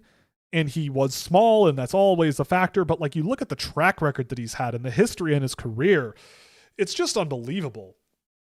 And like, what more could you want? The NCAA is the best it's ever been, and he went in there and crushed the life energy out of multiple really good teams that were trying to crush his life energy, right? Like, I don't know. I get it that he's short. He's 5'10" or whatever. I would have been on the phone with him, bringing him to camp as much as I could to make a relationship there. I don't know if I would have drafted him, but I would definitely be like, hey, we want to bring you here eventually, and like just multi-year project, like keep that relationship going. And then when he's ready, I want to be the first team he calls. Right? Like that's where I want to be, and I am awesome. I am amazed at what he's been capable of with Denver. It's not easy. His analytics this year with that team are really good. Yeah. I mean, I'd be giving him a phone call I don't know. I mean, he's only played like 17 NCAA games, right? Or 18 of them. So maybe he's not ready yet. I wouldn't blame him. But I'd be picking up the phone and being like, "Hey, bro, let me take you out for Nobu or something. Let's chat, man, cuz a lot of teams might write you off because you're 5'10", but I want to be the first team that calls you or you call when you're ready to come to the NHL." Leafs had an own goal happen. Sick. Go Leafs, go. Who would have thought the Flyers would have been a playoff team? Yeah, not really. Not me. Are you usually good at the NHL bracket challenge? No. Is anybody? No. No, I'm not. I will do one though. I don't think the NHL playoffs are set, but when did the playoffs start? The start of the playoffs is April 13th. Wait, what? Oh no, 18th. Thursday afternoon, I'll write it down with my fancy marker here. Thursday show bracket. No, not Backett. Bracket challenge. There we go. There. I won't forget. It's right in front of my face. Speaking of things that are right in front of my face, by the way, 3 scouting reports went out to subscribers today. They are available on YouTube, so if you want to watch the next 3. Tomorrow we're having our game tape on the Ruck Brothers come out. So yeah. Following up on Daniil Prokhorov, I imagine the Islanders might want him in New York sooner than later. Yeah, sure. I don't know. I don't trust Russian development as much as I can throw it. It's an abstract concept, so I don't know if you can throw it in the first place, but I don't trust it. Oh, look at the fancy person in here with the perfect bracket 2 years ago that lasted into the second round. Well, la dee da. I don't know. I'm tired. Yes, both brothers are in the game tape. So they came. It was like it's entirely a joke, but this after the fact, I was making a joke that it was like the Step Brothers scene where they're interviewing as a team. That always cracked me up. But yeah, it's both brothers, and it's good, man. I watched it the other day, and yeah, shout out to AJ who puts those together, and Tony Ferrari, who I believe popped up in the chat. Good stuff. So anyway, with that, we're running past 10 p.m. Thanks very much for watching. This was a lot of fun. Does AJ know them? Yes, he does, actually. Believe it or not, he does. Thanks very much for watching. This was a lot of fun. I hope you enjoyed the rankings. If you the Leafs blew the lead. Of course they did. They're the saddest team in the league. But yeah, if you like the rankings, definitely let me know. If you have any thoughts, definitely let me know too. I want to hear from you. I'll check out the players people have mentioned. If you want, you can get a subscription to scouching.ca where you'll get access to all of our fun little goodies and toys, all our data packages for drafted, undrafted prospects, all kinds of fun stuff that you can check out there. Or you could just sign up for a YouTube membership and then just email me or DM me on Twitter, where I will give you your free account on Scouching, or give you your account on scouching.ca. You'll get into our Discord server. It's all kinds of fun stuff going on in there all the time. So thanks very much, and we'll see you Thursday afternoon, 2 p.m. Eastern. We'll do our bracket challenge then and talk playoff preview. Okay, toodles.